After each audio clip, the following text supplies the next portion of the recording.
Vasudevaya.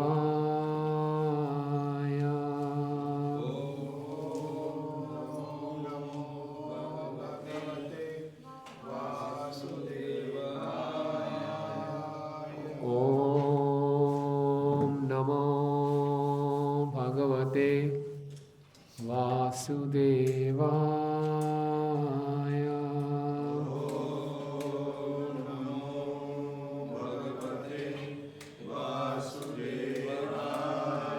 Narayanam namaskrityam naram chaiva narottamam devim saraswatim vyasam tato jayamudiraye nashtaprayeshu bhadreshu nityam bhagavata sevaya bhagavati uttamashloke bhaktir bhavati naishtiki krishnaya vasudevaya devaki nandanaya cha Nanda Gopakumaraya Govindaya Namo Namaha Om Ajnanotimirandasya Jnananjana Shalakaya Chakshurunmilitam Yena Tasmai Shri Guruve Namaha Shri Chaitanya Manobhishtam Sthapitam Yena Bhutale Swayam Rupa Kadamayyam Dadati Swapadantikam Vandeham Shri Guru Shri Yuta Padakamalam Shri Gurun Vaishnavanscha Shri Rupam Sagrajatam Sahagana Raghunathanvitam Tam Sajivam Sadvaitam Savadutam Parijana Sahitam Krishna Chaitanya Devam Shri Radha Krishna Padan Sahagana Lalita Shri Vishakhanvitanscha He Krishna Karuna Sindhu Dina Bandhu Jagatpate Gopesha Gopika Kanta Radha Kanta Namastute Tapta Kanchana Gaurangi Radhe Vrindavaneshwari Vrishabhanu Sute Devi Pranamami Hari Priye Vancha Kalpatarubhyascha Kripa Sindhu Bhayevacha Patitanam Pavanebhyo Vaishnavebhyo Namo Namah Jai Shri Krishna Chaitanya Prabhu Nityananda Shri Advaita Gadadhara Shri Vasadi Gaura Bhakta Vrinda Hare Krishna Krishna Krishna Hare Hare Hare Rama Rama Rama Hare Hare Namo Vishnu Padaya Krishna Prishtaya Bhutale Srimate Bhakti Vedanta Swami Niti Namine Namaste Saraswate Deve Gauravani Pracharine Nirvishesha Shunyavadi Paschatya Deshatarine.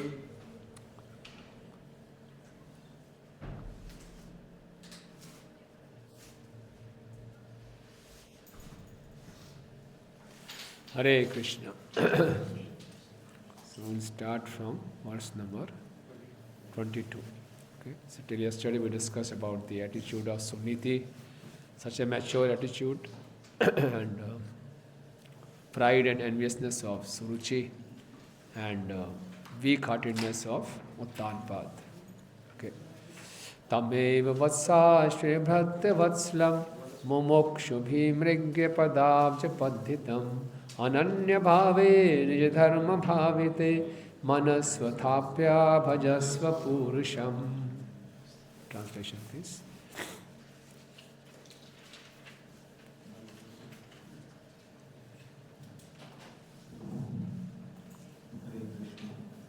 Dear boy, you also should take shelter of the Supreme Personality of Godhead, who is very kind to his devotees.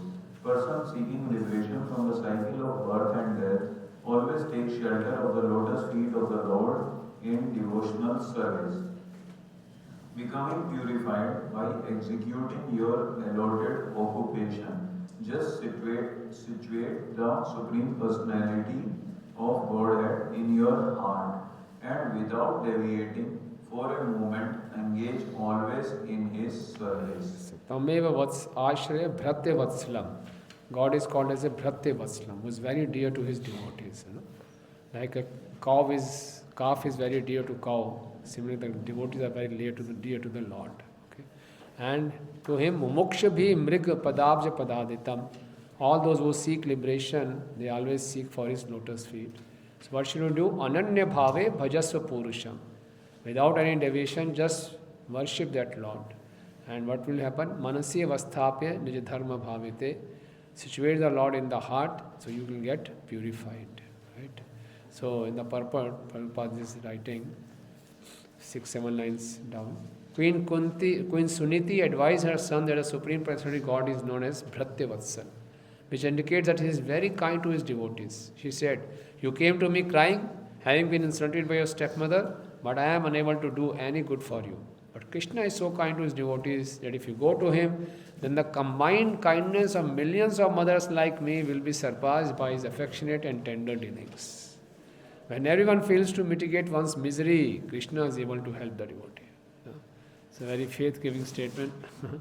How much Krishna loves every living entity is more than the combined kindness of millions of mothers. Like me, like Suniti. Suniti was such a nice mother. Okay, so Lord so kind. When no one is able to help us, only Krishna is able to help. Okay, can read further. Queen Suniti is also stressed. Queen Suniti also stressed that the process of approaching the Supreme Personality of Godhead is not easy, but is sought after by great sages who are very advanced in spiritual realization. Queen Suniti also indicated by her instruction that Dhruv Maharaj was only a small child, 5 years old, and it was not possible for him to purify himself by the way of Karam Kand. But by the process of Bhakti Yoga, even a child less than 5 years old or anyone of any age can be purified. That is the special significance of Bhakti Yoga. Anyone of any age, anyone. Gajendra was an animal. He got purified. Ajamil, in the last stage, he got purified. Okay. So this is the specialty of Bhakti Yoga. For performing Dhyan Yoga and other processes, we need some qualification. Fitness of body is required, all those things. But Bhakti Yoga, nothing is required. No? Prahlad Maharaj started his bhakti in the womb of his mother. Okay. So anyone at any stage, in any condition, can perform devotional service. Okay. Yeah. Therefore, she advised him not to accept worship of the demigods or any other process, but simply to take to the Supreme Personality of Godhead, and the result would be all perfection. As soon as one places the Supreme Personality of Godhead within one's heart, everything becomes easy and successful. Such a nice thing. Krishnadas Kaviraj Goswami also says, Kathanchan smaryati asmin dushkaram sukaram bhavet vipritam vismritam syat Shri Chaitanya namamitam. By remembering Lord Chaitanya, the most difficult task becomes most easy. And by forgetting him, reverse happens. The easy task becomes most difficult. Chaitanya Chaitanya. Reference I have to say. Kathanchan smaryati asmin. I think in the 13th chapter or so, 13th or 14th chapter, Adi Lila. Smrit Yasmin. So we have to just remember the lotus feet of Lord Chaitanya. Everything, all difficulties will go away. The most difficult task will become most easy. And if we forget him and depend on our own endeavors, the most easy task will become most difficult. Okay. Generally, Yes. for material things, they go for demigods. Lord Shiva is giving very soon. Here also for material things, but Suniti is telling him to approach. Yeah. Yes, that is the thing. Say Ananya Bhave. No need to look here and there. Just go to Krishna. Yeah. That is the message of this pastime. Nanyam tata padma palasha lochna dukkha te mrigyami kanchin yo mrigyate hasta grahita padmaya shriye atarereir anga vimragyamanaya. Yes, Pavli.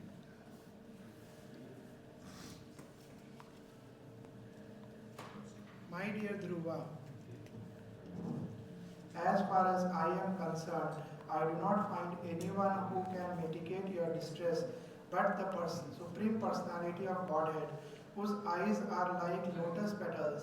Many demigods, such as Lord Brahma, seek the pleasure of the goddess of fortune, but the goddess of fortune herself, with a lotus flower in her hand, is always ready to render service to the Supreme Lord. Yeah, he says, na anyam dukkha chiddham.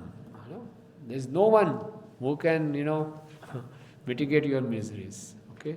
And that person is being even pursued by Lakshmi ji, and Lakshmi ji is being pursued by other demigods. Okay? So here in the third paragraph, last line. At this stage of life, Dhruv Maharaj was seeking material opulences, and his mother advised rightly that even for material opulences, it is better to worship not the demigods but the Supreme Lord. Because even the demigods are after Lakshmi ji, and Lakshmi ji is seeking service of Krishna. So why not approach the Supreme Lord directly? Okay. Then the last paragraph, Suniti, the mother of Dhruva. Prabhuji, but still it is clearly mentioned here, but still like why people are going for demigods? Kama sete ritgyana prapadyantyana devata. Those who are too much overcome by lust, so they go to demigods. Their intelligence is taken away. Yeah, last paragraph. Suniti, the mother of Dhruva. Suniti, the mother of Dhruva, was a far-seeing woman, and therefore she advised her son to worship the Supreme Lord and no one else. The Lord is described herein as lotus-eyed, Padma Palasa Lochana. When a person is fatigued, if he sees a lotus flower, all his fatigue can be immediately reduced to nil. Similarly, when an aggrieved person sees the lotus feet of the Supreme Personality of Godhead, immediately all his grief is reduced. Such a wonderful line, So whenever we come to temple, we see the smiling lotus face of Govindji, all our miseries are gone. We have such nice facilities. We can have the darshan of the lotus face of the Lord, we can chant the holy names of the Lord, we can hear Srimad Bhagavatam. All facilities are there. We can have prasadam. So that we should always remain happy and not be bothered about the miseries of this world. The Lord is there. Okay. Immediately all grief is reduced. Next. Yeah. It can be experienced about this lotus flower if one is aggrieved if he sees. I don't know, in Delhi we don't see. Must be. Something to be experienced. Obviously, yes, something we experience. You're right. Okay. Maitre uvacha evam sanjalpati matur akaranyam agamam vachah sannimmeya matmanatmanam nischakramam pituh purad.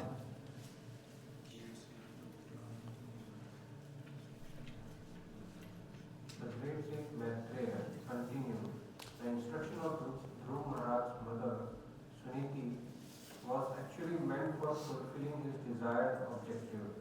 Therefore, after deliberate consideration and with intelligence and fixed determination, he left his father's house. Yeah, perfect.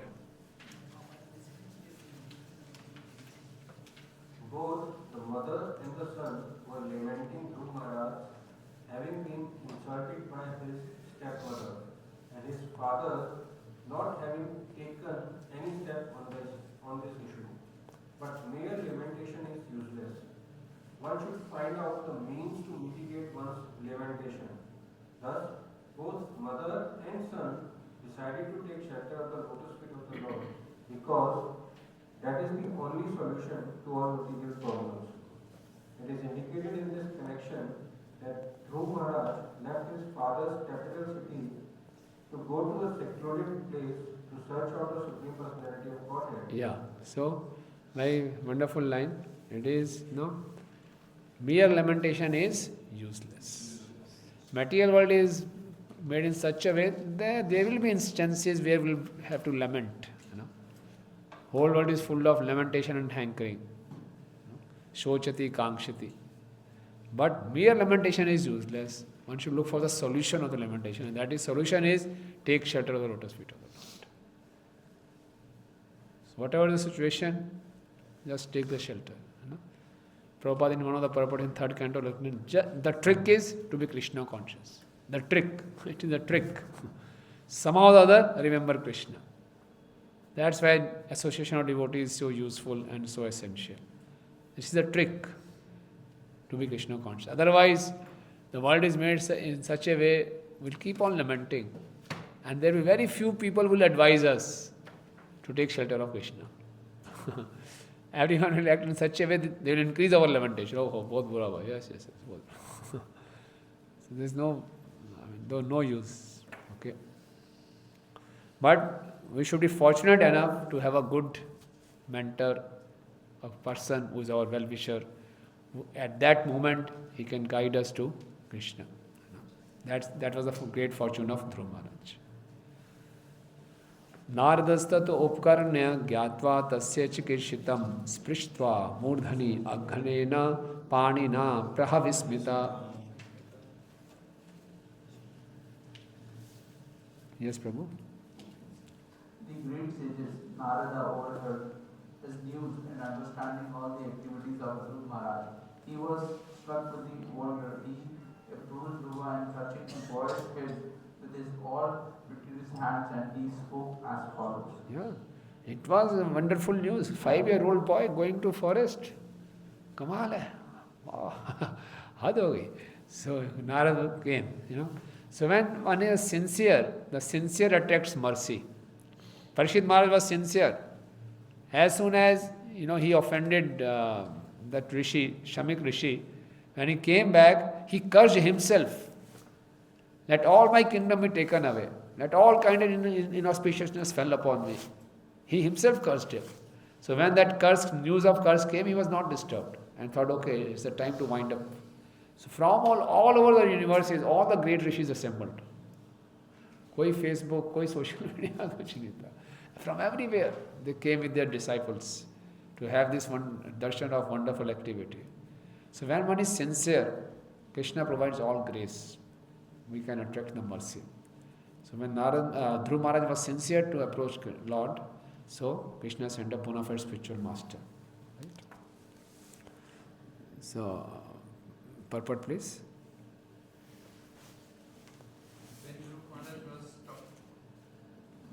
When Dhruva Maharaj was talking with his mother, Suniti, of all the incidents that had taken place in that place, Narada was not present.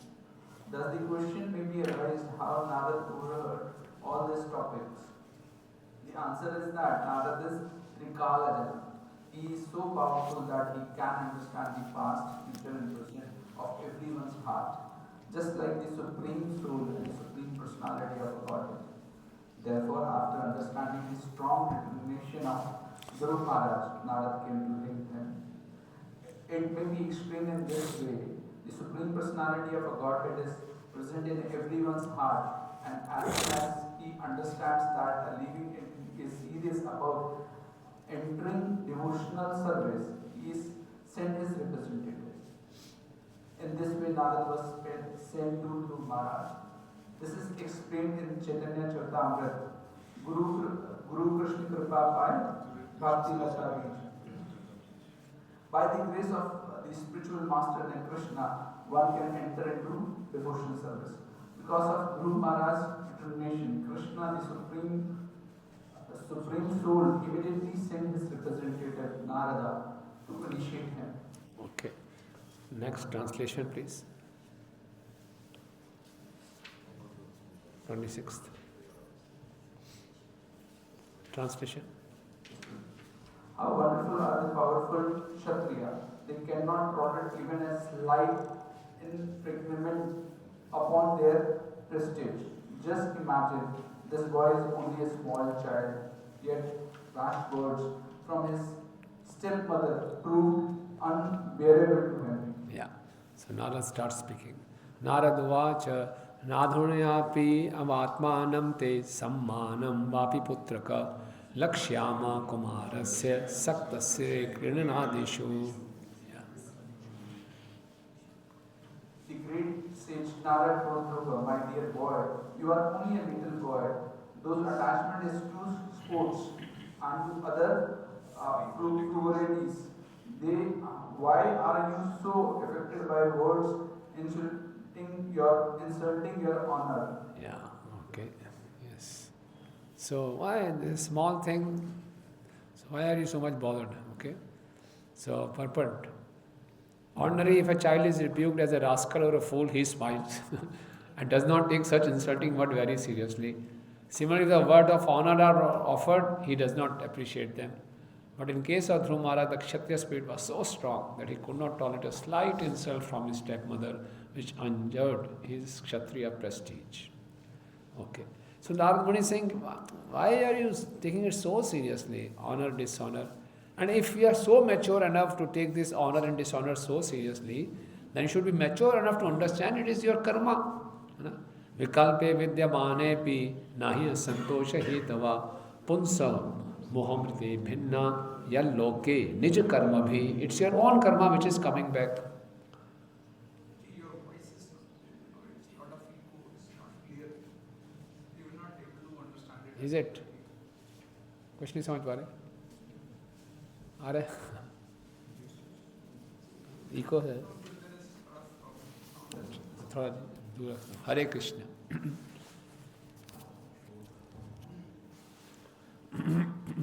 हरे कृष्ण हरे कृष्ण मुकुंदा शर्मा आ रहा है आवाज clear है हाँ? हरे कृष्ण खराब हो गया हरे Krishna okay. So if you are taking your dishonor so seriously, then if first thing you are a very small child, you should be attached to playing and all those things. You should not be attached to insults and honor. But if you are so attached, then you should be mature enough to understand this is nij karma bhi. This is all because of your karma. Okay. Right. Next.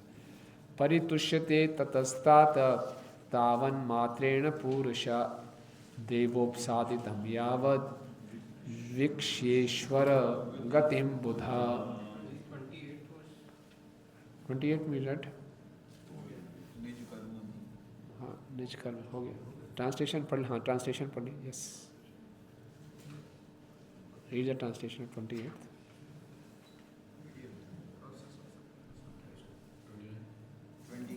28 भी पढ़ लीजिए 29 भी पढ़ लीजिए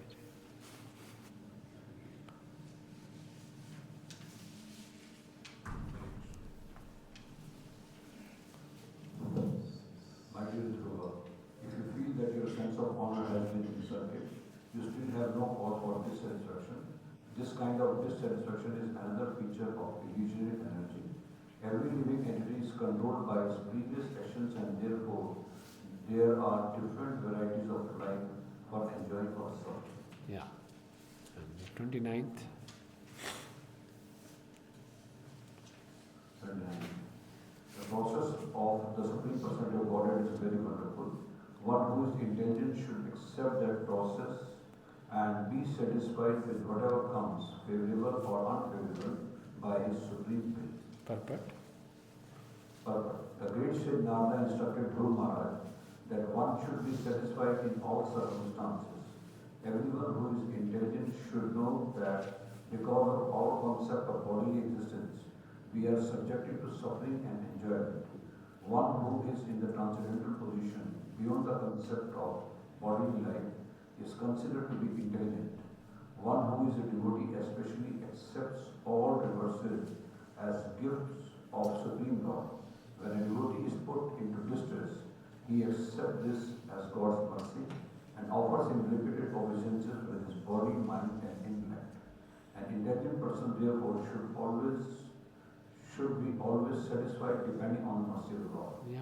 So we all have heard these things, read these things many times.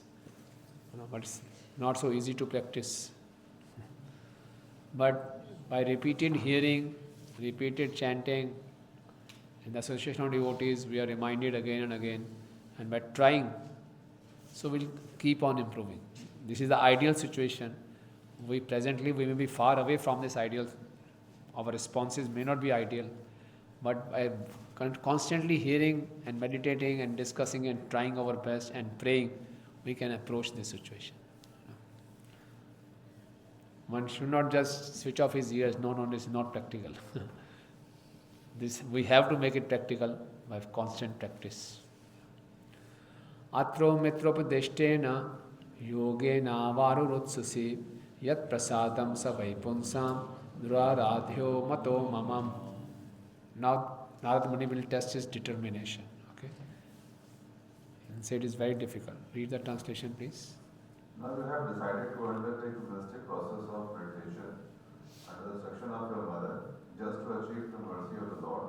But in my opinion, such austerities are not possible for any ordinary man. It is very difficult to satisfy the Supreme Personality of Godhead. Duraradhyo mato mamam. It's very, very difficult. Okay? So this is the Prabhupada is writing. Purport, please. The process of Bhakti Yoga is simultaneously very difficult and very easy to perform. Shri Narad Muni, the Supreme Spiritual Master, is testing Dhruva Maharaj to see how determined he is to prosecute devotional service. This is the process of accepting disciples. The great sage Narad has come to Dhruva under the direction of Supreme Personality of Godhead, just to initiate him. Yet he is testing Dhruva's determination to execute the process.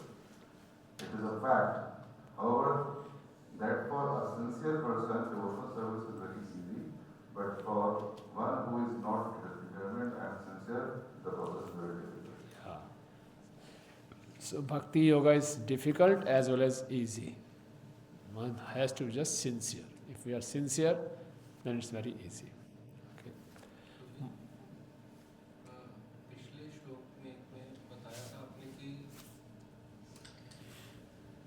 Mike.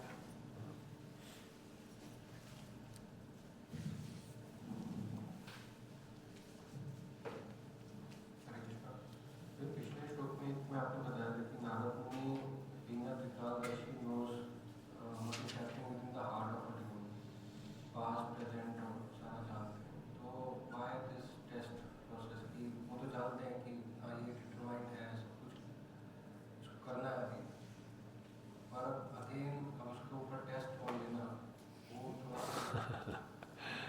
Well, even this statement is look like, Narad Muni is motivating him rather than, testing. Because he's a Kshatriya and to Kshatriya he's saying it's very difficult. तो एक challenging हो गया. Challenging. Kshatriya और ज़्यादा वो करता है कि मैं अब तो करके ही दिखाऊंगा. करके दिखाओ. Yeah. तो ये motivation statement ऐसा दिख रहा है. Yeah. So just it's a process. Prabhupada is writing. This is the process of accepting a disciple. Even the guru knows the disciple is sincere, but again he will test him. Guru Maharaj भी कई बार test करते थे. Many times devotees wanted to surrender full time. Maharaj used to say, no, अभी नहीं, रहने दो, ये कैसे करोगे, वो कैसे करोगे. Test him because पक्का, confirm हो जाए, yes, this person is very sincere and determined to surrender, then they accept. And that way also the glories of Dhruva Maharaj is brought out. Now we also come to know how determined he is. And also the Kshatriya spirit is there. अब तो करके दिखाऊंगा. Okay. So he said it's very difficult. Then he'll say there are many case studies. Munaya padavimyasya nihas sangoru janmabhi na vidur migayanto bhi तीव्र योग समाधिना. पढ़िए.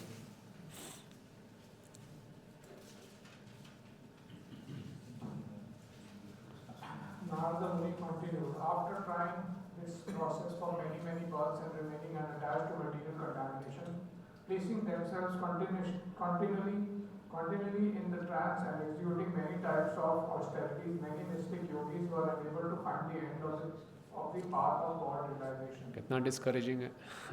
तुम तो भी छोटे बच्चे बड़े बड़े मुनि लोग after many births for remaining unattached to material contamination, placing themselves in trance continually, executing many types of austerities, mystic yogis were unable to find. तुम क्या करेगा बच्चा, जा. और डिफिकल्ट है. अतो निवर्ततात्मश निर्बंधस्तव निष्फला यतिष्यति भवान काले श्रेयसाम समुपस्थिते. For this reason, my dear boy, you should not endeavor for this. It will not be successful. It is better that you go home. When you are grown up, by the mercy of the Lord, you will get a chance for these mystic performances. At that time, you may execute this function. Yeah, last paragraph, purport. Generally, people think that childhood is meant for enjoying by engaging oneself in sports and play. Youth is meant for enjoying the company of young girls.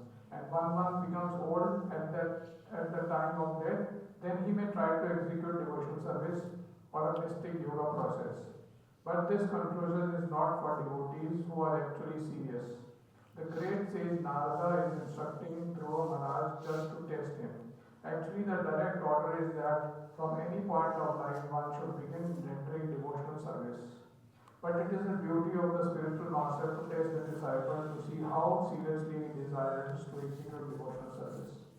Then he may be initiated. Yeah.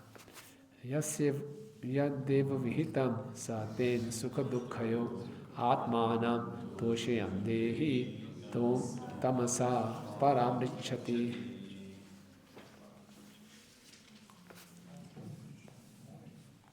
One should try to keep himself satisfied in any condition of life, whether distress or happiness, which is offered by the Supreme Will. A person who endures in this way is able to cross over the darkness of missions very easily. Yeah. So one should be satisfied in happiness and distress. When we are getting happy situation, we should feel that our pious credits are being exhausted. And when we are in misery, suffering, then our sinful acts are being exhausted. पाप पुण्य खत्म हो रहे और कुछ नहीं हो रहा, right? 34.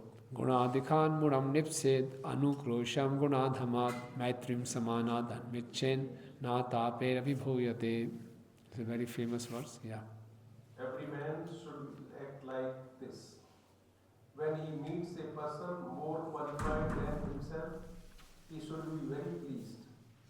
When he meets someone less qualified than himself, he should be compassionate toward him. And when he meets someone equal to himself, he should make friendship with him. In this way, one is never affected by the threefold misery of the material world. Yeah. So, purport? Generally, when we find someone more qualified than ourselves, we become envious of him. When we find someone less qualified, we deride him. And when we find someone equal to become very proud of our activities. These are the causes of our all material revolutions. The great sage Narad therefore advised that devotees should act perfectly instead of being envious of more qualified men. One should be jolly to receive him. Instead of being oppressed to a less qualified man, one should be compassionate toward him, just to raise him to the proper standard. And when one meets an equal, instead of being proud of one's own activities before him, one should treat him as a friend. One should also have compassion for a people in general who are suffering due to forgetfulness of Krishna. These important functions will make one happy within this material world. Yeah, and it's very interesting. If we learn to deal properly with all kinds of people, na taper abhibhuyate, then we will not be affected by the threefold miseries. So all these threefold miseries are there because of our material existence, and material existence is there because of our improper dealings with people. Because we deal improperly, we generate karma, and then we have to suffer. So if you just learn to deal properly, we'll remain happily in this world also, and we'll get rid of this world also. Okay. So it's so important is to deal properly with different kinds of people. Dhruva uvacha soyam shamo bhagavata sukha dukkha hatatmanam darshita kripaya punsam nudarsho asmat vidhastu yaha. Yeah.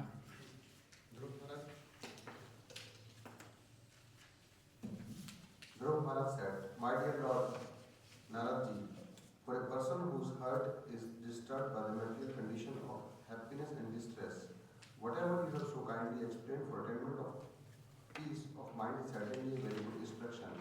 But as far as I am concerned, I am covered by ignorance, and this kind of philosophy does not touch my heart." He was very frank. जब आपने बोला गुरुजी नारद जी बिल्कुल ठीक है, मेरे बस की बात नहीं है. Okay, because he was very much affected by the cruel words of his stepmother. Okay, right. So it is very important that a disciple should be transparent with his guru. You know, हाँ जी हाँ जी हाँ जी हाँ जी. You know, अच्छा हाँ जी हाँ जी. And in the heart you are not convinced. So one should be very transparent. And that doesn't mean, being transparent doesn't mean one should be offensive. No. One should be transparent without being offensive. So I'm not convinced. आप जो कह रहे हैं ठीक कह रहे हैं, but I am not convinced. I'm too much hurt. Okay. So last paragraph. In Bhagavad Gita, it is said that persons who are actually advanced in spiritual life do not care for the dual behavior of this material world. But Dhruv Maharaj frankly admitted that he was not beyond the affliction of material distress and happiness. He was confident that the instruction given by Naradji was valuable, yet he could not accept it. The question raised here is whether or not a person afflicted by material desires is fit to worship the Supreme Personality of Godhead. The answer is, everyone is fit to worship him. Even if one has many material desires to fulfill, he should take to Krishna consciousness and worship the Supreme Lord Krishna, who is so merciful that he fulfills everyone's desires. Through this narration, it will become very clear that no one is spared from worshipping the Supreme Personality of Godhead, even if one has many material desires. Yeah. Okay. Athapi me avinitasya kshatram ghoram upiyeshusha suruchya durvacho bane bhinne na bhinne shreyate hriday. My dear Lord, I am very imprudent for not accepting your instructions. But this is not my fault. It is due to my having been born in a Kshatriya family. My stepmother Suruchi has pierced my heart with her harsh words. Therefore, your valuable instruction does not stand in my heart. So he is admitting, Athapi avinitasya. Although I am appearing as avinit, I am not being humble. Kshatram ghoram upeyushusha. Because I am intolerant, because in the spirit of being a Kshatriya. Suruchya durvacho bane. The arrows of harsh speech of Suruchi has done what? Bhinne hriday. It has pierced my heart. So na shriyate. So your instructions are not staying there, because my heart is pierced by the arrows of Suruchi's harsh words. Okay? Yeah. Purport? It is said that heart of mind is just like an earthen pot. Once broken, it cannot be repaired by any means. Dhruv Maharaj gave this example to Narad Muni. He said that his heart, having been pierced by the arrows of his stepmother's harsh words, felt so broken that nothing seemed valuable but his desire to counteract her insult. Yeah. Okay. So this is the harsh words. Now next paragraph. Yeah. Dhruv Maharaj indirectly informed the great sage Narad that there are four kinds of human spirit: the Brahminical spirit, Kshatriya spirit, Vaishya spirit, and Shudra spirit. The spirit of one caste is not applicable to the members of another. The philosophical spirit initiated by Narad Muni might have been suitable for a Brahmana spirit, but it was not suitable for a Kshatriya. Dhruv frankly admitted that he was lacking in Brahminical humility and was therefore unable to accept the philosophy of Narad Muni. The statement of Dhruv Maharaj indicates that unless a child is trained according to his tendency, there is no possibility of his developing his particular spirit. It was the duty of the spiritual master or teacher to observe the psychological movement of a particular boy and thus train him in a particular occupational duty. Dhruv Maharaj, having already been trained in the Kshatriya spirit, would not accept the Brahminical philosophy. In America, we have practical experience of this incompatibility boys who have simply been trained at sutras are not at all fit to fight in battle. Therefore, when they are called to join the military, they refuse because they do not have Kshatriya spirit. This is a cause of great dissatisfaction in society. Thank you. Thank you. Padam tribhumno utkrishtam jigisho sadhu vartma में. हाँ बोलिए. हाँ ma'am बोलिए.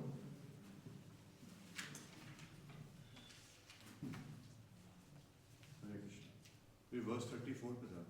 उसमें था जो those three dealings, हाँ. advanced, pleasure, equal friendship.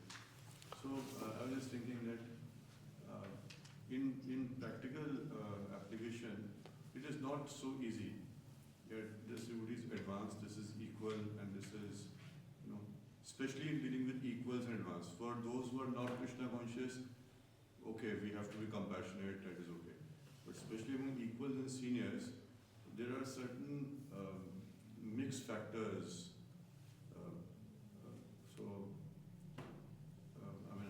How to take pleasure in seeing a devotee. We may know of certain weaknesses also, certain negative acts also, detrimental for the society. As it is gone. So how to take pleasure? Yeah. Very important question, because in practical material world we have a grey personalities, some good things, some bad things, everyone has, and he may be senior also, good in many things but many bad aspects also. So how to feel pleasure on seeing him? Normally we are reminded of his bad things and particularly if he has dealt wrongly with me, he has not dealt properly with me, so it's not so easy to feel pleasure. Then it's not so easy to feel joy on having his darshan. So still, Prabhupada in one of the lectures is saying, why we address each other as a Prabhu? Because when we address each other as a Prabhu, we should see that this person is better than me, at least in some aspects. So he is my master in that aspect. So I'll call him Prabhu. So for my own good, I should try to see the good in others. He may have his negative aspects also, negative traits also. But for my own spirituality, for my own protecting my own Krishna consciousness, I have to train my mind to see good in others. This is for me only. My Guru Maharaj used to say that. Yeah. We have to train our mind. And otherwise, mind's natural response will be to see the negative traits. And mind will also remind us, क्या किया था उसने, ये है, वो है. So our heart is full of grudges, negativity for that person. So it's very difficult to feel pleasure at looking at him. He may be senior also in other things, many other things. In post also he may be senior, in qualities also he may be senior. I'm being very honest and frank. क्योंकि ये भी है कि अपने साथ तो चलो ठीक है, वो तो क्योंकि सीख ही जाते हैं और ठीक है.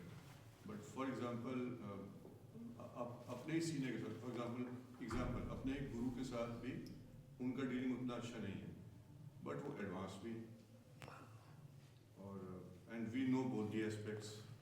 So then how to be able to see good and how to see pleasure? So better safe is to see good on him. That is what is being recommended.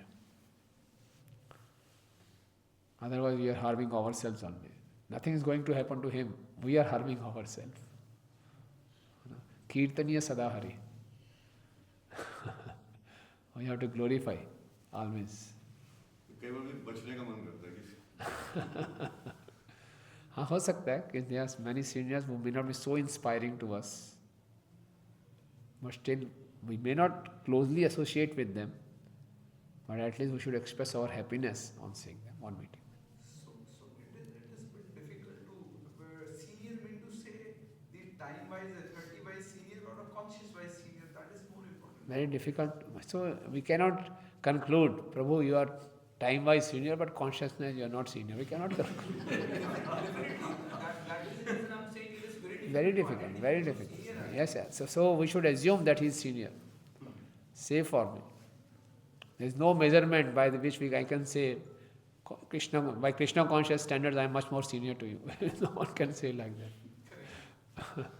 No one can say like that. You know? And sometimes we may see our seniors, they are not chanting properly. We may see they are not having good sadhana. Then also the pride comes in us. Okay, I am better than them.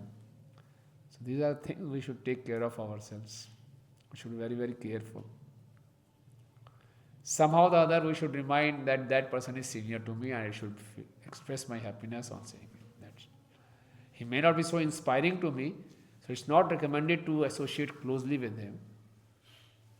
But at the same time, thinking myself better than him, or not feeling happiness on seeing him, is an offense.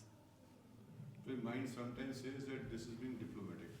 I mean, sometimes mind says, why are you being diplomatic? No, it's not diplomatic. It's a Vaishnav Sadachara. It's not diplomatic. This is Vaishnav Sadachara. तो इसमें जो 35 श्लोक है, हाँ, जहाँ पर वो नारद जी से बात कर रहे हैं कि आई एम इन इग्नोरेंस, और सब जो डिस्कशन चल रहा है, तो भी कुछ जो लास्ट हमारा सेशन हुआ था उसमें ये पॉइंट आया था कि one does not admit his mistakes because his intelligence gets covered by the three modes of nature. yeah. So now we could understand this, because when he is saying that I am in ignorance, so then how he is saying that I am not able to absorb your teachings because I am covered by ignorance. So how he can understand all these things? He is so determined कि मुझे चाहिए ही चाहिए. He is so determined. I said, Narad ji, whatever he is saying may be true, but not applicable to me. So my intelligence so much covered that your words are not entering. Or even if they are entering, they are getting past. But because my heart is pierced, so they are not staying in my heart. Good to hear, but very impossible to follow. So tell me something practical. So that's how his intelligence so much covered by his desire. He doesn't want to listen any other thing. He just wants to listen what he wants. But otherwise, means like from this shloka, we also understand that Dhruv Maharaj, he was very cultured, I have to say. Yeah, he was. Compared with the normal human beings nowadays. Yes, he was cultured. Because Yes. he could probably recognize Narada, and in other way he was respecting him. Yes, yes. So ordinary person does like this. If he's in ignorance, Yeah. it is just impossible first to recognize a person and then to talk so politely. Yeah, that's It's not possible. yeah. So he was cultured. Yes, he was son of Suniti, so he was cultured. Good. Padam tribhuno utkrishtam jigisho sadhu vartmame ब्रूहि अस्मात् पितृभि ब्रह्मन् अन्येर अपि अनाधिसितम्.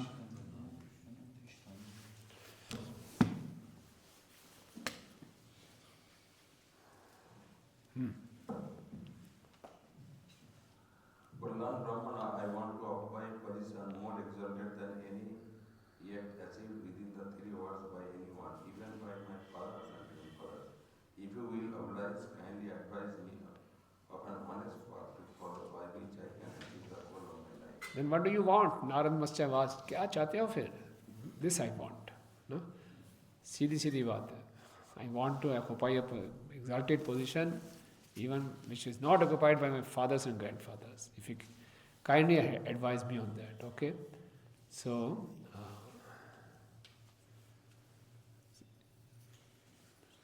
second paragraph.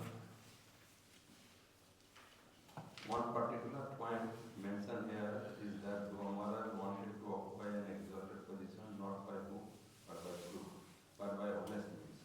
This indicates that if Krishna offered him such a position, then he would accept it. That is the nature of a devotee. He may desire material gain, but he accepts it only if Krishna offered it. Dhruva Maharaj was sorry to refuse the instruction of Narad Muni. Therefore, he requested him to be merciful to him by showing a path by which he could fulfill his mind's desire. Yeah, sadhu vartvame. No? It's in the shloka also comes. sadhu varto mein. Gives me the honest means of achieving my goals. Nunam bhavan bhagavato yo angajaha parameshthina vitudan atate veenam hitaye jagato arkavat.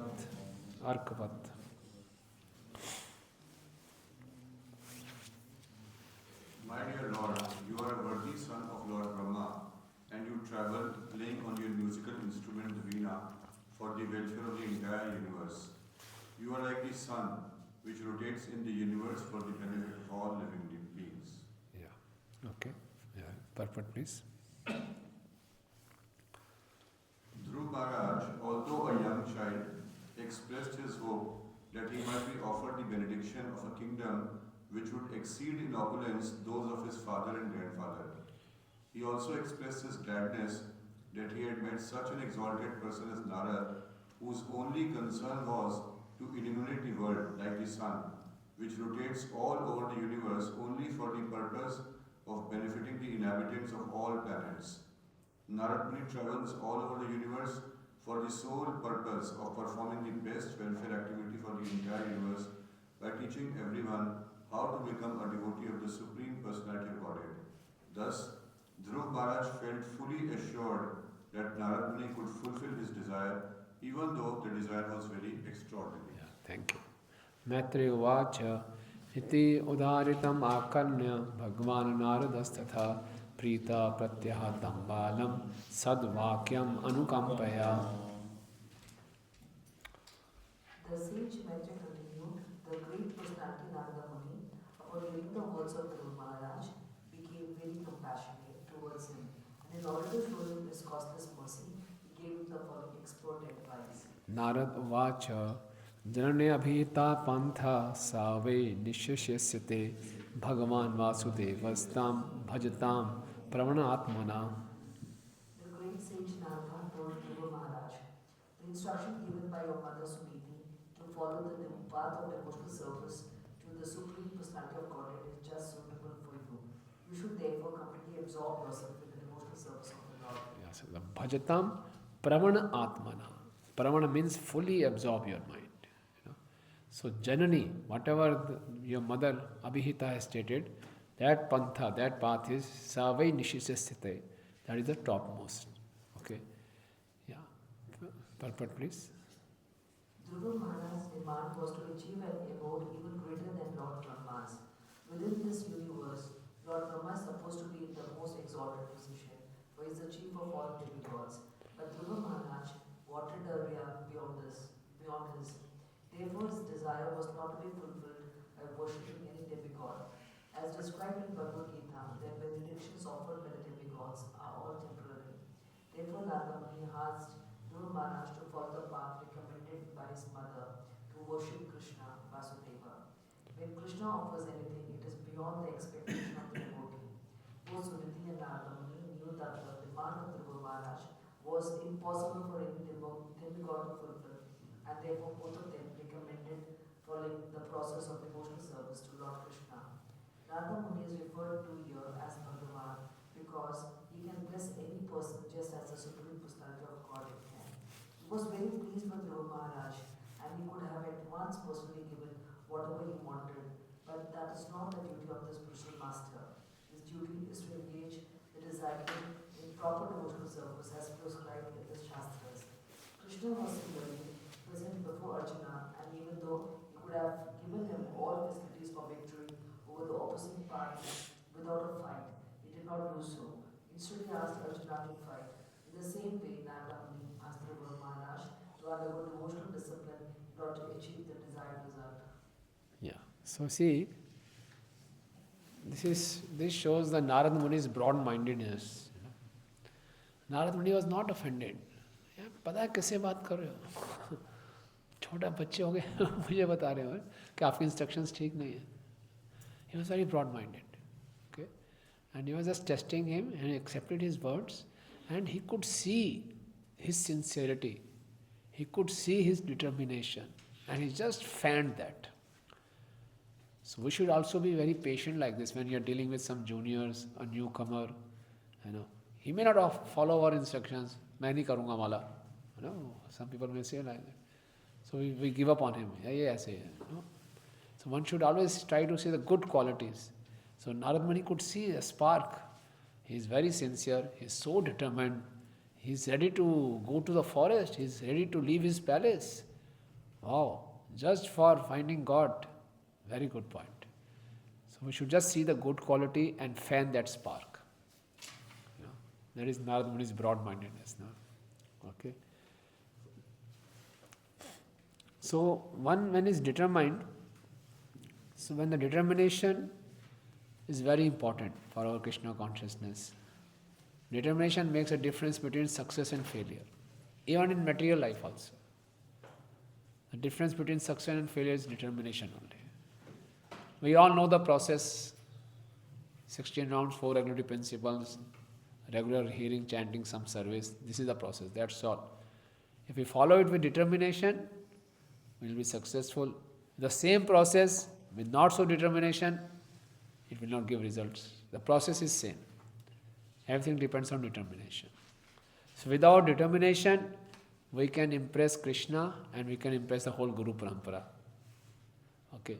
So if the determination is not there, Krishna will also not take us seriously. And spiritual master will also not take us seriously. So Narad Muni could bestow his mercy because he could see this candidate is fully determined. So Anukampaya, so Narad Muni gave his mercy. Right.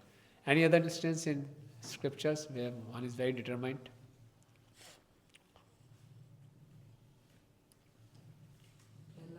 Prahlad Maharaj, yeah. Haridas Thakur, yes.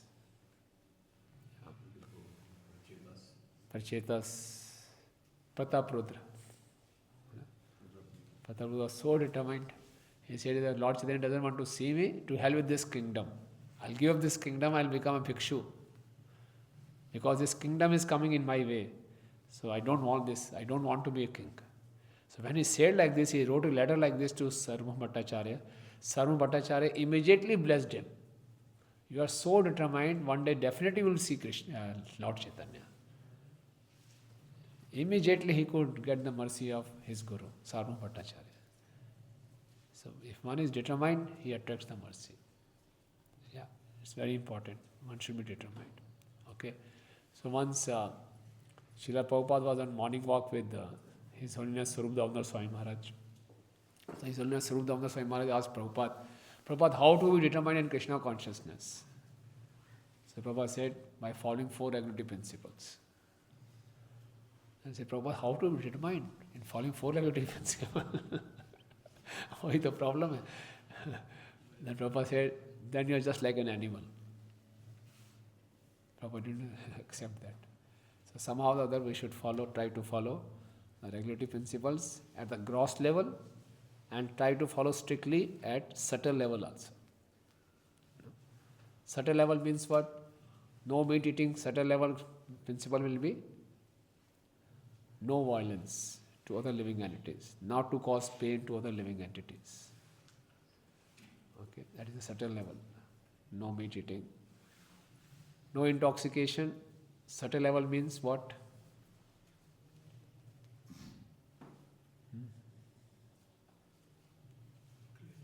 Not speaking lies. Yeah. Not speaking lies. That is other gambling. It's just speculating. We should not intoxicate other devotees by blaspheming others. Pride. Intoxication of pride. Madant, that is worse. Indra was intoxicated by his pride. He offended Krishna. So intoxication, I should be careful of not to be proud. Okay, no illicit sex, maintaining purity. Even in our thoughts, we should try to be pure. And no gambling means not speculating, not lying. Okay, so even on a subtle level, if we try to follow these 4 regulatory principles, that will give us determination. Okay, and associating with devotees who are determined. No gambling? No gambling means no speculating, not speaking lies. Okay, so that way So even if determination is tested in adverse situations, King Prataprudra was so desperate to have darshan of Lord Chaitanya, but Chaitanya Mahaprabhu was refusing again and again. So when Mahaprabhu was refusing, Prataprudra didn't give up. He didn't stop serving devotees. He continued serving devotees. Whenever devotees used to come to Jagannath Puri, he used to make arrangements for their prasadam, for their residence. He gave pension to Ramanand Rai, full pension. He relieved him of his job. He says, I couldn't have darshan of Mahaprabhu. How can you take darshan? I am king, you are minister. First I will have darshan. No, he was not feeling envious. He facilitated Ramanand Rai. So he was serving devotees with full determination. And Mahaprabhu was fully aware what is happening. Still Mahaprabhu was testing his determination. I will not give you darshan. Still, and then finally, when Mahaprabhu saw him in the Rath Yatra sweeping the road, then Mahaprabhu was very impressed. Tushta Haya Man. The Raja, he is a Raja, and sincerely he is sweeping the floor, giving up his designation as a king. Then Mahaprabhu was impressed. And then Mahaprabhu gave him Rahasya Darshan. In all 7 Sankirtan parties, he could see the darshan of Mahaprabhu. So this is how we should be determined. We may not get immediate success, but we should not give up the process, and with determination we should keep on following. Right? Okay. So we have... One question. Yeah, Prabhuji. Like last episode also we saw that Kardama Muni, for a good wife, he was doing tapasya, and here we are saying Dhruv Maharaj for a kingdom. Even in my youth I have seen that if we want something material, then doing tapasya and Krishna consciousness becomes easier. But then we think, no, this is material, we should not have this desire. It becomes more difficult. And we know the danger that if material thing is not fulfilled, then a person may become atheist also, like the German example Prabhupada gives. So how to balance these things? That if you don't go for material, then it becomes tapasya becomes more difficult. But if you think something material, any material, maybe post or praise or that also, then it becomes easier. We want to do more, it becomes natural. Oh, I want this, so I will do tapasya. So, but that is ultimately not good for us. And it may not, Krishna may not give the results. Krishna may not be happy with it. He will give material. He says he will give material, but he will not be happy in the ultimate sense. Couldn't get. Pure bhakti is not there. Could you get his question? What is that? I couldn't understand. When we practice bhakti with the motive, Material motive. then it is very easy to do austerity. Okay. You're more inspired. But when we do bhakti with pure intention, then we are also. The austerity. Intensity of practice of austerity is not there. Because we don't have any experience of spiritual reality. Right. We have experiences of material reality, material happiness. So we don't know how it feels to be in bhava stage, how it feels to be in prema.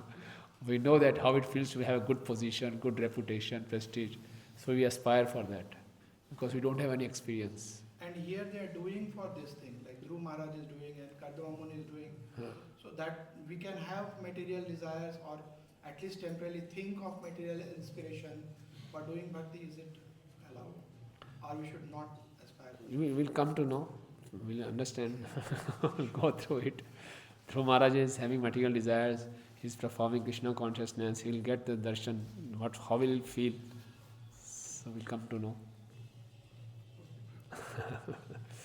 Okay. Dharma artha kama mokshayam ya ichhe shresh atmana ekam hi ev hares tatra karanam pada sevanam. Yes, please. A person who desires the fruit of the four principles curiosity, knowledge, development, self-gratification, and at the end liberation, should engage himself in the devotional service of Supreme Personality of Godhead. For worship of His lotus feet, there is the fulfillment of all of them. Okay. So the only means to achieve any goal is to take shelter of Krishna. Okay? Prabhupada is establishing that. Right? Second last paragraph and last paragraph. As Lord Krishna said in Bhagavad Gita. As Lord Krishna has said in Bhagavad Gita, performance of ritualistic ceremonies is not actually religion. The real path of religion is to surrender at the lotus feet of the Lord. For one who is actually surrendered to the lotus feet of the Lord, there is no question of any separate endeavor for economic development. Devotee engaged in service to the Lord is not disappointed in the satisfaction of his senses. If he wants to satisfy his senses, Krishna fulfills that desire.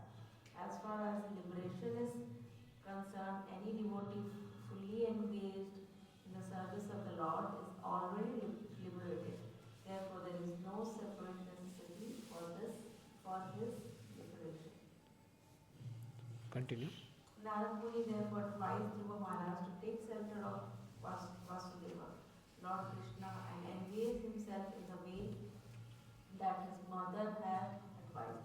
But that would help him fulfill his desire.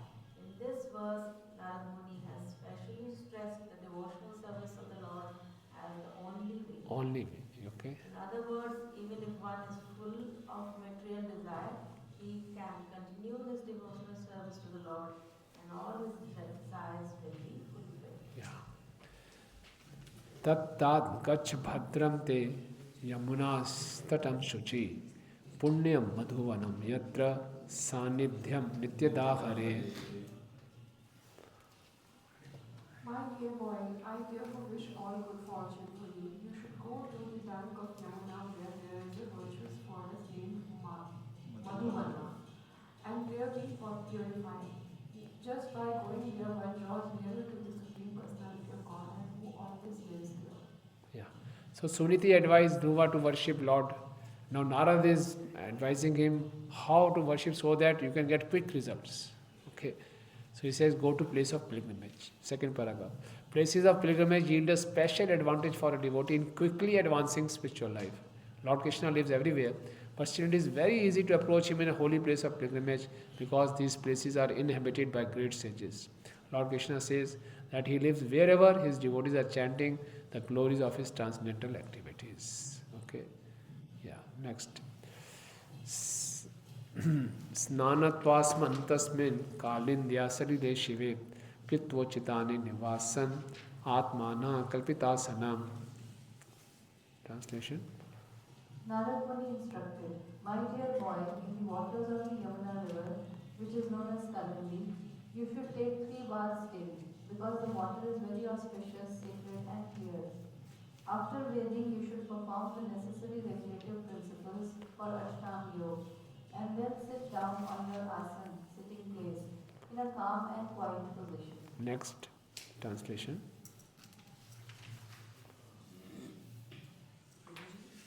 It's a question. Why is Narada Muni advising Dhruva Maharaj to follow Ashtanga Yoga? Yeah, because it was the process at that stage. But we'll see, this is not the final process. This is just a beginning. Narada Muni further advise him Ashtanga Yoga also, chanting of mantra also, worshipping deities also will come. Just a beginning. Yeah. Next shloka also is elaborating on Ashtanga Yoga only. 44th. After sitting on your seat, practice the 3 kinds of breathing exercises and thus gradually control the life air, the mind and the senses. Completely free yourself from all material contamination and with great patience begin to meditate on the Supreme Personality of God. Yeah. Now 45 to 51, the Narada Muni advise him whom to meditate upon. So he'll very nicely describe the Lord's form for meditation. Okay? So very nice verses are there.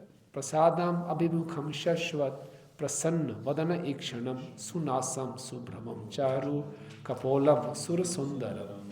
Yeah. The form of the Lord is described here. The Lord's face is perpetually very beautiful and pleasing in attitude. To the devotees who see him, he appears never to be displeased, and he is always prepared to award benedictions to them. His eyes, his nicely decorated eyebrows, his raised nose, and his broad forehead are all very beautiful. He is more beautiful than all the demigods. So, prasada abhimukham. So, Prabhupada is translating prasada abhimukham, always prepared to offer causeless mercy. So, if you look at the face of Govindji, he is always prepared to bestow mercy upon you. Prasadam abhimukham shashvat, always. Then prasanna, happy, vadana, his face, ikshanam, his eyes. Sunasam, subhramam, charu, his nose and his eyebrows are very beautiful. Kapolam, his cheeks. Sur sundaram is the most beautiful among the demigods. Right? Next is also a very sweet verse. Tarunam ramaniyangam aruna oshtam ikshana adharam pranat ashayam nirmanam sharanyam karunarnavam. Narad Muni continued, the Lord's form is always youthful.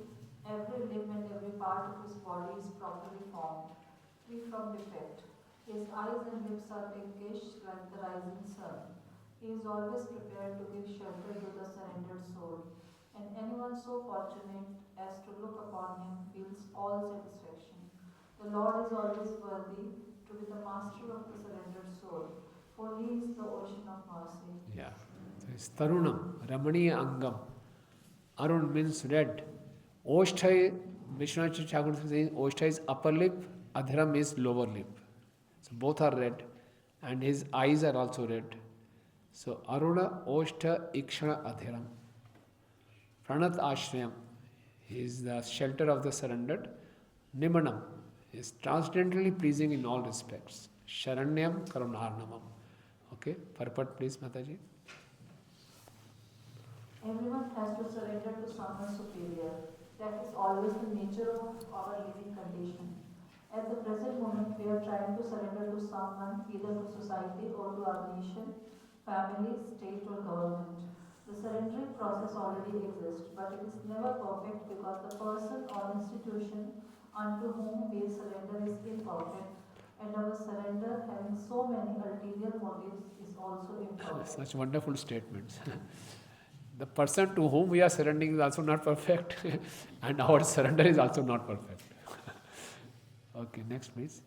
As such, In the material world, no one is worthy to accept anyone's surrender, nor does anyone fully surrender to anyone else unless obliged to do so. But here the surrendering process is voluntary, and the Lord is worthy to accept the surrender. This surrender by the living entity occurs automatically as soon as he sees the beautiful, youthful nature of the Lord. yeah, so he is beautiful, and so the Lord is beautiful from outside also, and the Lord is beautiful from inside also. Outside, he has Tarunam, Ramani, Angam, Aruna, Ishtha, Akshana, Idhar, Adharam, and inside his Karuna Arnavam. Okay. Sometimes in this world, one may be beautiful, but one may not be compassionate. Okay. Or one may be compassionate, he may not be so attractive externally, so people may not get attracted to him. But the Lord is externally also very attractive, and internally also very beautiful. Okay. So he is a Sharanyam. He is a perfect personality to whom we should surrender. Otherwise, in this world, we are obliged to surrender, and an employee is obliged to surrender to his employer. As long as he is paying him nicely. If he stops paying him, he will not surrender. He will leave the job, go to somewhere else. Right? Yeah. Next paragraph, Mataji. The description given by Narad Muni is not imaginary. The form of the Lord is understood by the Parampara system. Mayavadi philosophers say that we have to imagine the form of the Lord, but here Narada Muni does not say that. Rather, he gives the description of the Lord from authoritative sources. He is himself an authority, and he is able to go to Vaikuntha and see the Lord personally. Therefore, his description of the bodily features of the Lord is not imagination. Sometimes we give instructions to our students about the bodily features of the Lord, and they paint him. Their paintings are not imaginary. The description is given through disciplic succession, just like that given by Narada Muni, who sees the Lord and describes his bodily features. Therefore, such descriptions should be accepted, and if they are painted, that is not imaginative painting. We all know how devotees give painting in Krishna book, no? They were all very new. Jadurani was new. And Prabhupada just explained, just paint like this. And they had no experience. We are born in India, we have seen Krishna's photos, everything. They never seen Krishna. Just Prabhupada explained to them, and they said, Prabhupada, how will you paint? Prabhupada said, just chant attentive 16 rounds and sit down and paint. And they could paint so nicely. This is how it is coming through disciplic succession. Brahma, Narad, Vyas, and then to Prabhupada. Because Narad Muni could have personal darshan of Krishna, Prabhupada is also having personal darshan. So whatever they communicate, Prabhupada communicated, they just painted. And we see so one beautiful pictures, paintings are there. So Prabhupada is saying they are not imaginary. Krishna is like that only. Yeah. Good, thank you. Shiva Sankam Ghanshyamam Purusham Vanamalinam Shankha Chakra Gada Padmai Abhivyakta Chaturbhujam. Yeah, please. 47.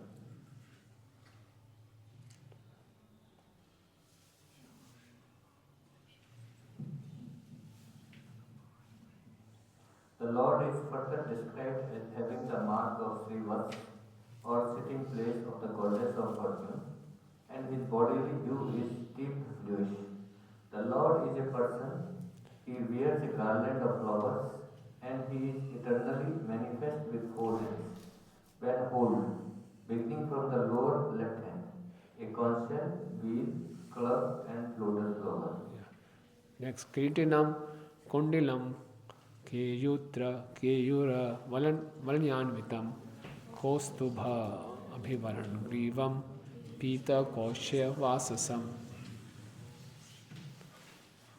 The entire body of the Supreme Personality of Godhead, Vasudeva, is decorated. He wears a valuable jeweled helmet, necklaces, and bracelets.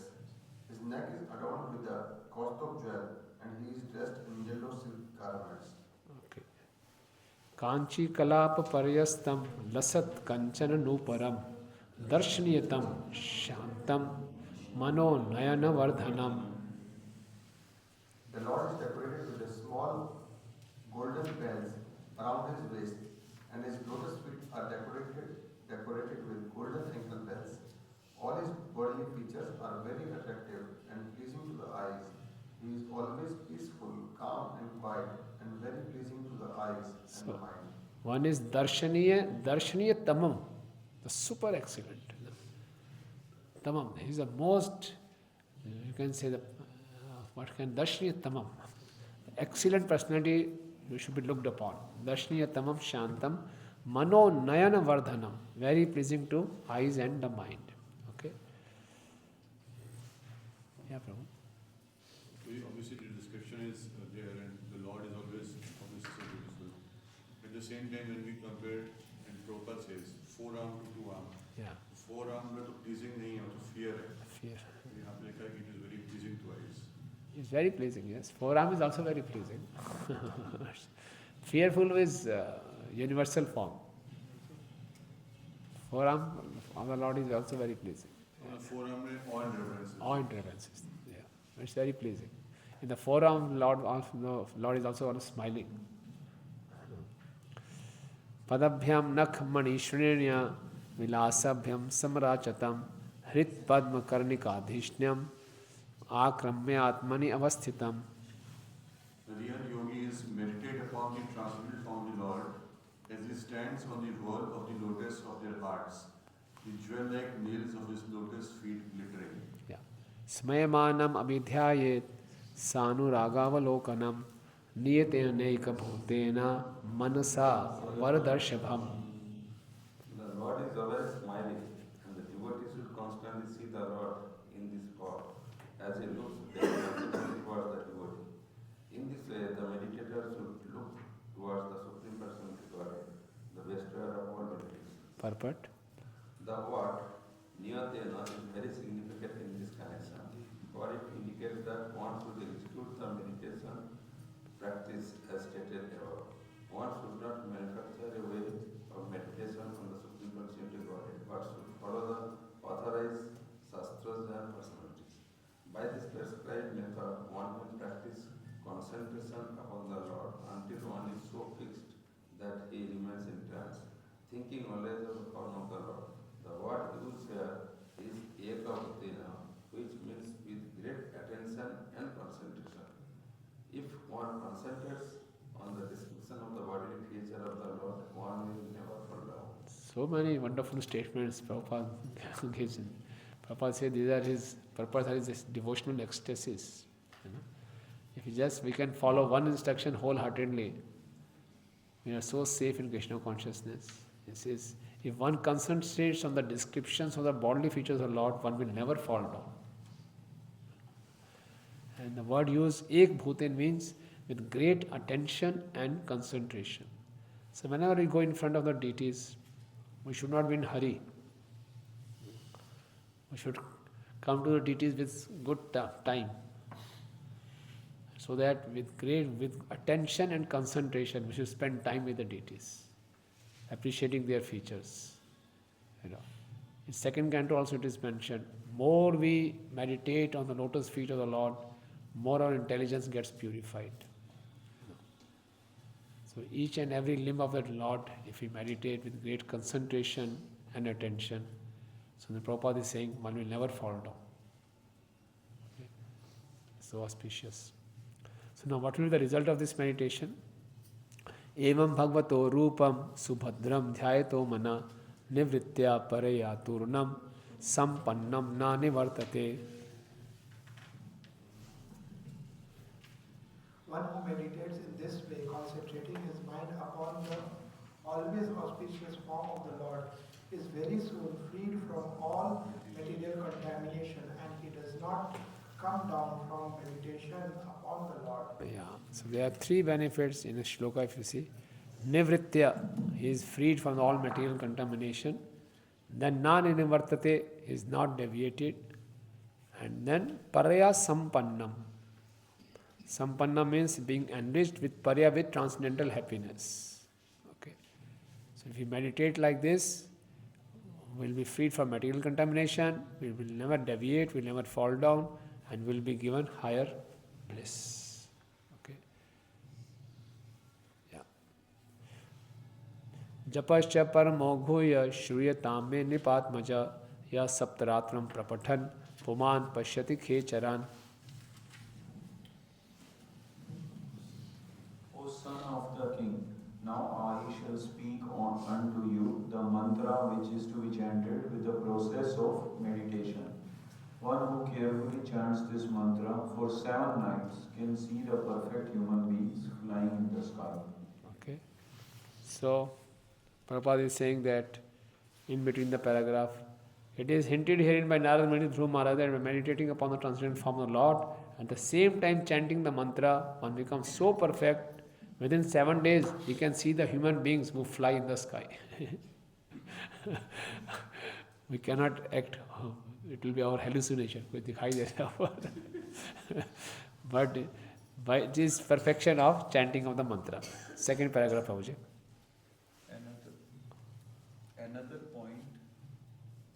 Another point established in this verse is that meditation should be carried on with the chanting of a mantra.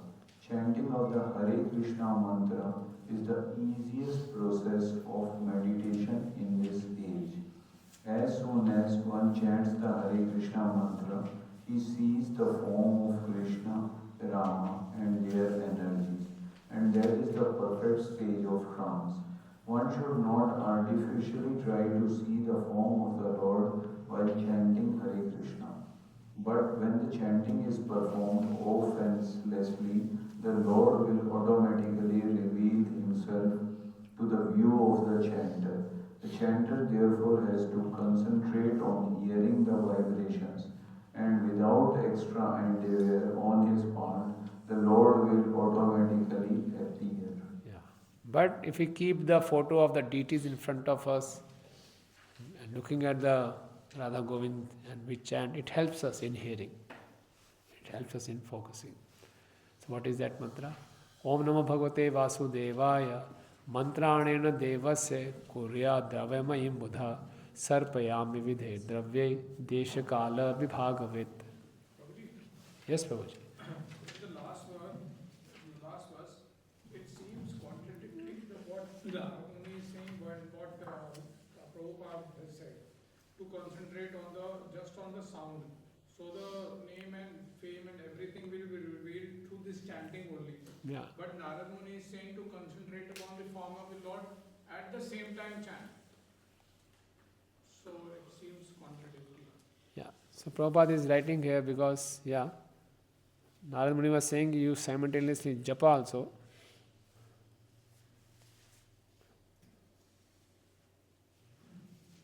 Yeah.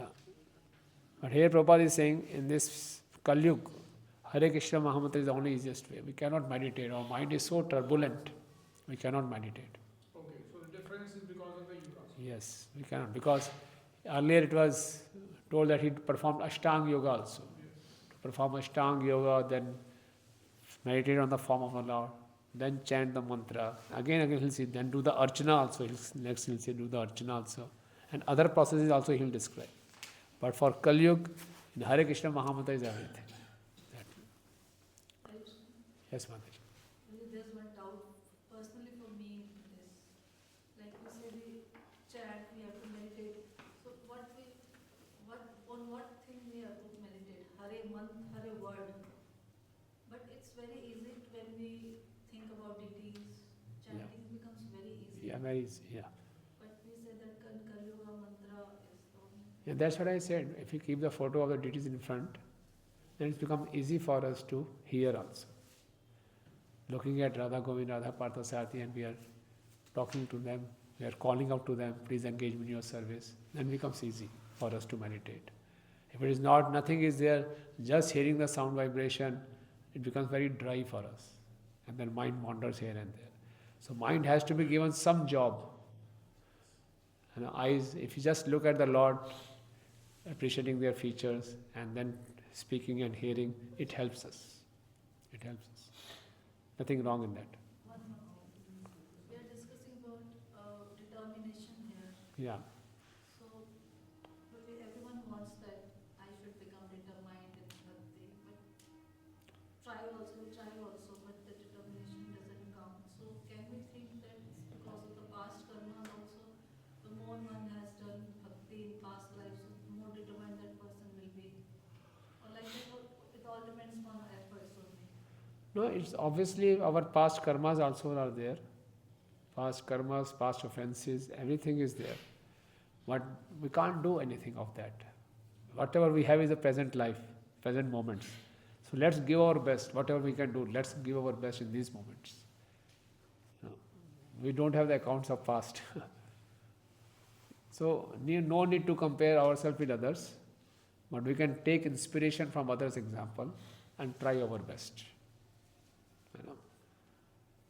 Once, Hari Vilas Prabhu, Prabhupada disciple, he's in Grastha Ashram.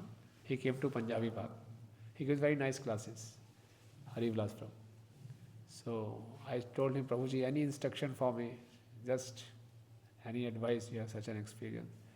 So he tapped on my back, never lose enthusiasm. Never lose enthusiasm. Always stay enthusiastic. Never lose enthusiasm. Always remain enthusiastic. So we should never give up. This process is so wonderful. Sometimes we give up. I'm not so good. I'm not able to do those things. No problem. Keep it up. Lage raho. So every person has his own history, own past, own karma. We don't know. But Krishna is saying from what position he is trying his best. Krishna is, for him, Hanuman and squirrel both are same. So we may not be Hanuman, we may be like a squirrel. But we should, what Krishna wants is to give our best, that's all. Whatever is the condition, we should never be satisfied with our bhakti. No, I should give more, I should give more. That kind of should be there. And we should always keep on trying to improve upon ourselves, that's all. Never give up. So that That was very inspiring.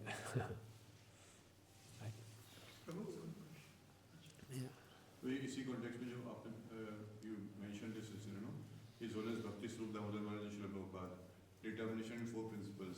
Yeah. So can we also understand Srila Prabhupada would always give different answers to same question Yeah, in different ways, times. different aspects. But mainly it is association. Determination will come by association. Association. At the same time, even if you are failing again and again, don't give up. But not to give up will also come by association. Association, yes. When we are associating with enthusiastic devotees like Yourself. you already. Yourself, yeah. Yes, Mataji. When we are looking at the deities and trying to do the chanting, so what kind of thought should we have? I mean, it's very difficult, especially for me, for 2 hours continuously hearing sound vibration. And if, for an example, I have done some kind of seva, I've dressed the deities in a particular way, and I'm thinking like I should be dressing in this manner tomorrow, or maybe this kind. Is it a good thought or? Not an ideal thought. Yeah. Better than other thoughts, but not an ideal thought. So the best is to invest our emotions.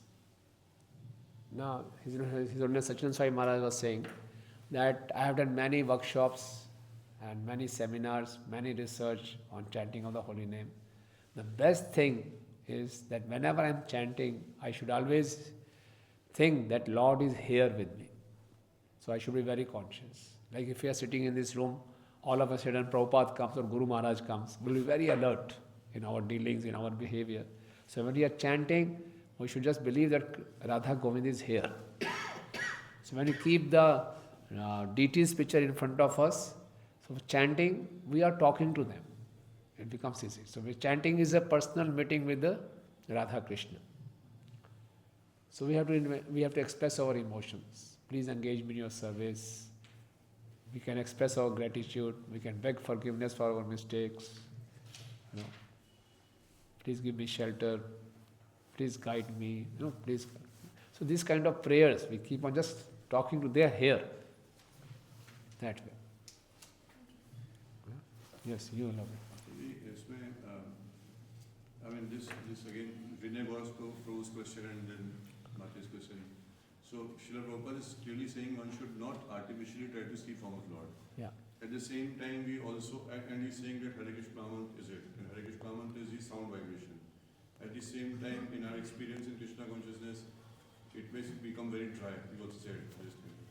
So can we reconcile, and probably I've heard also, I don't know from whom and where, that we sadhakas may use the practice of seeing the deity just to bring the mind back. Yeah. But then do not just keep on looking at the deities and chant, because then if we are not at that level, then as Bhati said that we'll be drifted away to service and then through service somewhere else. So to keep the mind focused, have darshan of the Lord, and main is to pray, as you said, emotions. Yeah. So for prayers will not come if the person is not there. So person is in the form of a deity or picture. So keep the deity or picture in front while chanting to bring the mind focus, get into prayerful mood, and then no need to take the Yes. Good. And when Prabhupada is saying don't try to artificially see the Lord, sometimes, when I'm chanting, I'm trying to bring the picture of Lord in my mind. Don't do that. Then it becomes very difficult. I hear or I meditate, I bring the picture. So it becomes very confusing. So that picture is there, or some people keep Hare Krishna Mahamantra in front just to bring the mind back, so that mind vikshep, the deviation is not there. Easy to bring the mind back. Good. Prabhupada जो बोल रहे हैं, अगर हमने सामने details नहीं है, picture नहीं है, तो हम जबरदस्ती माइंड को लेकिन वो नहीं करना है. बट अगर हमारा पिक्चर सामने है तो जबरदस्ती नहीं करना है, ऑलरेडी इट इज देयर. जबरदस्ती नहीं करना, जैसे प्रभु जी ने बोला, it helps us to chant. Otherwise mind will go here and there. Yes, Prabhu. So, Narad Muni explained certain process. If we follow this process, say cleaning the body, even the Ashtanga process is to cleaning the ears and the mind, to settle down the mind and then meditate on the mantra would give more perfection, I think. That is the process. And I think in in this time also one can follow. One can follow, but the risk is we become over dependent. We'll feel that without Ashtanga Yoga, without pranayam, I won't be able to chant. No. This is because we are Kali-yuga mentality, so we'll become more dependent on this thing. So, The pranayam would be helping to control the mind, not. yeah, we can do that, but it should not cover our Krishna consciousness. Bhakti is totally independent. Bhakti is not mohtaj, dependent on pranayam. But it can help me. But that should not become the main process. मैं 2 घंटे प्राणायाम ही कर रहा हूँ, अब प्रभु mind study हुआ, अब चलो chanting करो. When devotees are there, they give more importance to first मैं keep my body fit, yoga, pranayam. Now I will be able to chant better. That is not the primary process. Is always chanting of the holy name. Yes, if 5 minutes pranayam, 10 minutes pranayam can help us to steady the mind and chant better, no problem. In fact, Just like taking a bath. yes, it's just like that. Preparing yourself for chanting. It's a tool for us. It's a tool, yeah. It's a tool. Yeah, it should not cover. So while chanting, इतना समझ में आ जाता है कि mind अलग है, heart अलग है, इंटेलिजेंस अलग है और सोल वो है जिसके बारे में कुछ मालूम नहीं है.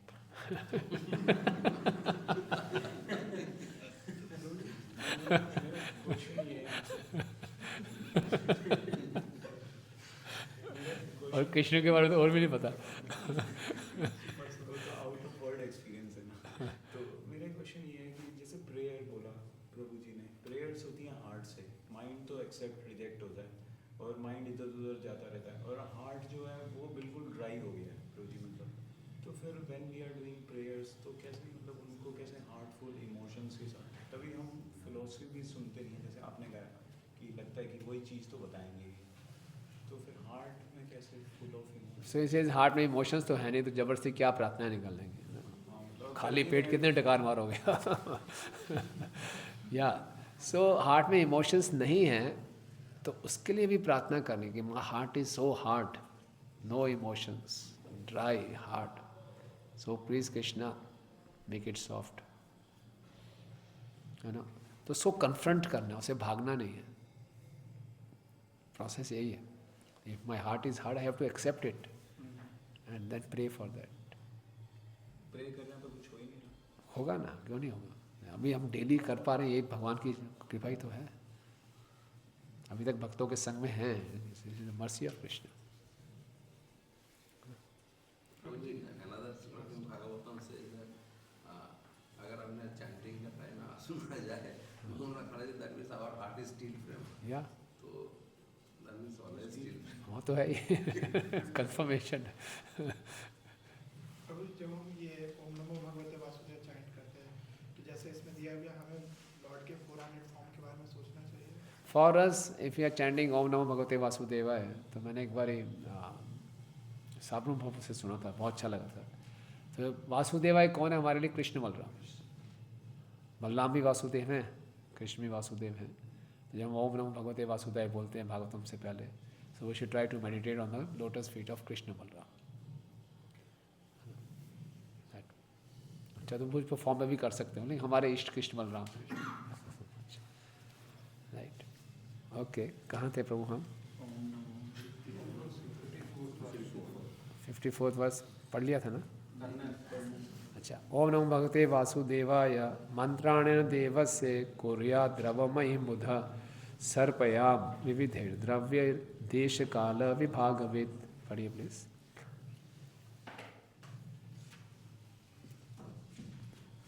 Om Namo Bhagavate Vasudevaya. It is the 12th mantra for worshipping Lord Krishna. One should install the physical form of the Lord, and with the chanting of the mantra, one should offer flowers and fruits and other varieties of foodstuffs exactly according to the rules and regulations prescribed by the authorities. But this should be done in consideration of place, time, and attendant conveniences and inconveniences. Perfect. Om Namo Bhagavate Vasudevaya is known as the Dwadash Akshar Mantra. This mantra is chanted by Vaishnava devotees and it begins with Pranav or Omkar. There is an injunction that those who are not Brahmins cannot pronounce the Pranav mantra. But Dhruv Maharaj was born a Kshatriya. He at once admitted before Narad Muni that as a Kshatriya he was unable to accept Narad's instruction of renunciation and mental equilibrium, which are the concern of a Brahman. Still, although not a Brahman but a Kshatriya, Dhruv was allowed on the authority of Narad to pronounce the Pranav Omkar. This is very significant, especially in India. The caste Brahmins object greatly when persons from other castes who are not born in Brahman families recite this Pranav mantra. But here is tacit proof that if a person accepts the Vaishnava mantra or Vaishnava way of worshipping a deity, he is allowed to chant the Pranav mantra. In Bhagavad Gita, the Lord personally accepts that anyone, even one of a low species, can be elevated to the highest position and go back home, back to Godhead, simply if he worships properly. The prescribed rules, as stated here by Narad Muni, are that one should accept the mantra through a bona fide spiritual master and hear the mantra in right ear. Not only should one chant or murmur the mantra, but in front of him he must have the deity of his physical form of the Lord. Of course, when the Lord appears, it is no longer a physical form. For example, when an iron rod is made a red hot in a fire, it is no longer iron, it is fire. Similarly, when we make a form of the Lord, whether of wood or stone or matter or jewels or paint, or even a form within the mind, it is a bona fide spiritual transcendental form of the Lord. Not only must one receive the mantra from the bona fide spiritual master like Narad Muni or his representative in the disciplic succession, but one must chant the mantra. And not only must one chant, but he should also offer whatever foodstuff is available in his part of the world, according to time and convenience. The method of worship, chanting the mantra and preparing the forms of the Lord is not stereotyped, nor is it exactly the same everywhere. It is specifically mentioned in this verse that one should take consideration of the time, place, and available conveniences. Our Krishna consciousness movement is going on throughout the entire world, and we also install deities in different centers. Sometimes our Indian friends, puffed up with concocted notions, criticize. This has not been done. That has not been done. But they forget this instruction of Narad Muni to one of the greatest Vaishnavas, Dhruv Maharaj. One has to consider the particular time, country, and conveniences. What is convenient in India may not be convenient in Western countries. Those who are not actually in the line of acharyas or who personally have no knowledge of how to act in the role of acharya unnecessarily criticize the activities of the ISKCON movement in countries outside of India. The fact is that such critics cannot do anything personally to spread Krishna consciousness. If someone does go and preach, taking all risks and allowing all considerations for time and place, it might be that there are changes in the manner of worship, but that is not at all faulty according to Shastra. Srimad V. Raghava Acharya, an Acharya in the disciplic succession of the Ramanuja Sampradaya, has remarked in his commentary that Chandals or conditioned souls who are born in the lower than Shudra families can also be initiated according to circumstances. The formalities may be slightly changed here and there to make them Vaishnavas. Thank you. So Prabhupada is writing very practical thing because ISKCON was being criticized in India also and outside India also. So once, some South Indians met Prabhupada in foreign country. They said, Swami, there is no Gopuram in this temple. There are no bells outside. So they are going for these small things. The temple should have Gopuram, temple should have big bell outside. So Prabhupada said, in this temple we have given bells to everyone.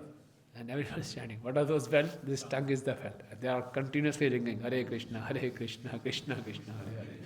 So people don't see the substance, they see the form only, externals. So Prabhupada was genius. Prabhupada could, change the details. Right. Salile shuche bhirmalyer manyer mula falad bhi shastrangkura amshukaischarya charchet tulsaya preya prabhu. One should worship the Lord by offering pure water, pure flour, garments, fruits, flowers, and vegetables which are available in the forest, or by collecting newly grown grasses, small buds of flowers, or even the skin of trees, and if possible by offering tulsi leaves which are very dear to Supreme Personality of Godhead. So as per the Deshkal, although it is mentioned that one should offer the water from the sacred rivers, but in foreign countries we won't get Ganga Yamuna. So we have to invoke the presence of Ganga Yamuna and offer whatever water is there. Okay. Again, read the translation. 56th word. 56th. It is possible to worship a form of the Lord made of physical elements such as earth, water, earth, and wood and metal. In the forest, one can make a form with no more than the earth and water, and worship him according to the above principles. A devotee who has full control over his self should be very sober and peaceful, and must be satisfied simply with eating whatever fruits and vegetables are available in the forest. Yeah. So he is given instructions. First instruction is Ashtanga Yoga. Second instruction is meditate on the form of the Lord. Third instruction was chanting of the mantra. Fourth instruction was deity worship. Now he is given instructions. You should offer the deities whatever material you get, and then you should be sent myth book and control yourself, all peaceful. All these instructions he is giving. Okay.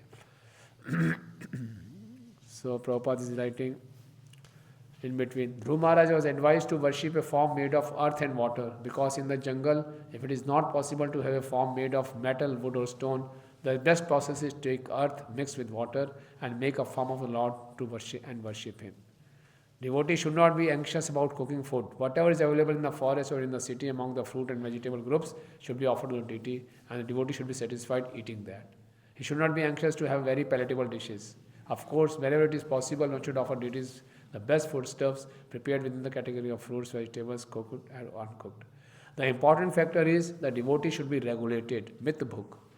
That one is of the good qualification of devotee. He should not hanker to satisfy the tongue with a particular kind of foodstuff. He should be satisfied to eat whatever prasad is available by the grace of the Lord. Okay. Prabhupada kahin nahi chhodte. Kahin na kahin. You are caught. My dear Dhruv, besides worshipping the deity and chanting the mantra 3 times a day, you should meditate upon the transcendental activities of the Supreme Personality of Godhead in its different incarnations, as exhibited by Supreme Will and personal potencies. So, full. You have to not only meditate on the form of the Lord, you have to meditate on the pastimes of the different incarnations of the Lord. Again, Paricharya Bhagato Yavatya Purva Sevita. Okay. One should follow in the footsteps of the previous devotees regarding how to worship the Supreme Lord with prescribed paraphernalia, or one should offer worship within the heart by reciting the mantra to the personality of Godhead, who is not different from the mantra.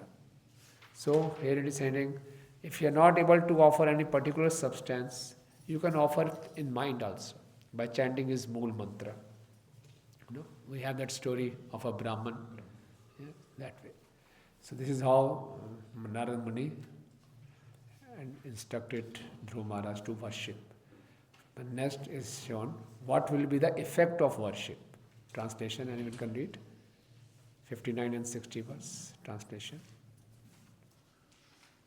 Anyone who thus engages in the devotional service of the Lord, seriously and sincerely, with his mind, words and body, and who is fixed in the activities of the prescribed devotional method, is blessed by the Lord according to his desire. If a devotee desires material religiosity, economic development, sense gratification or liberation from the material world, he is awarded these blessings. best thing is, we'll see in the life of Dhruv Maharaj, he followed the process very seriously and sincerely. So if we follow the process seriously and sincerely, we'll get all the results. Okay? And the very beautiful word here is, and the verse is, Bhajatam Bhav Vardhana. So the Lord, Bhav Vardhana, Prabhupada is translating word by word, the Lord who increases the ecstasy of the devotee. So if you are following the process seriously and sincerely, even at the stage of sadhana, we will feel ecstasy. Okay, it's not a dry process. Bhava vardhana. Lord will fulfill our desires also. Lord will give ecstasy also. Right? Okay. What is the difference between sincere and serious? Sincere and serious. Yeah. Serious, as per my speculation, anyone can add to that. Serious is like, one is very strict. One should come to Mangalarti, I'm very strict. Okay. Serious will be, he will be very attentive to the details also. Strict is only by body, he is coming, following the rules and regulations. And then the sincere will be with mind also. He will be attentive. And he will be mindful of the situations also. And sincere is conditioning of heart, intentions. His motivations. The motivation will also be pure. So serious is, he is attentive in body and mind also, and sincere is, he has good intentions also. His pure intention. He is loyal. Loyal. Right. क्यों भूपेश्वर बाबू?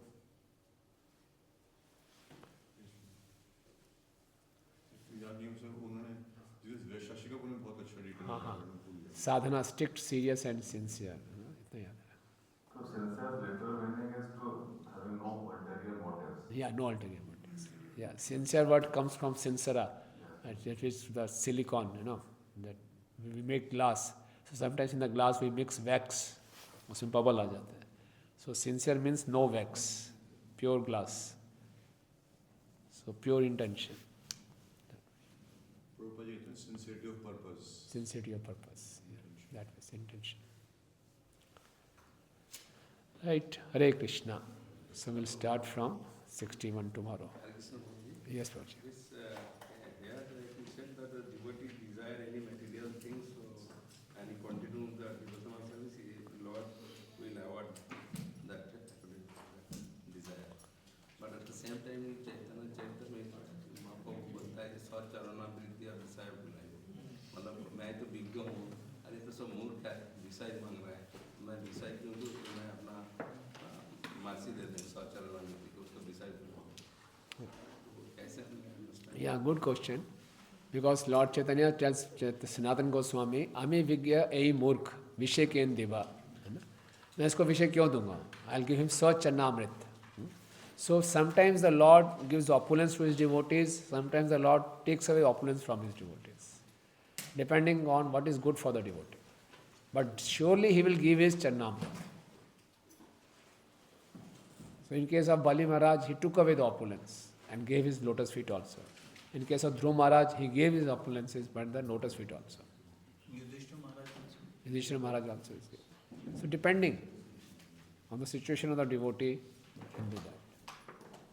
Ultimate benediction will surely give the nectar of his lotus feet. Material opulence he may or may not give. Anyone else? Jai, thank you very much. Granth Raj Srimad Bhagavatam ki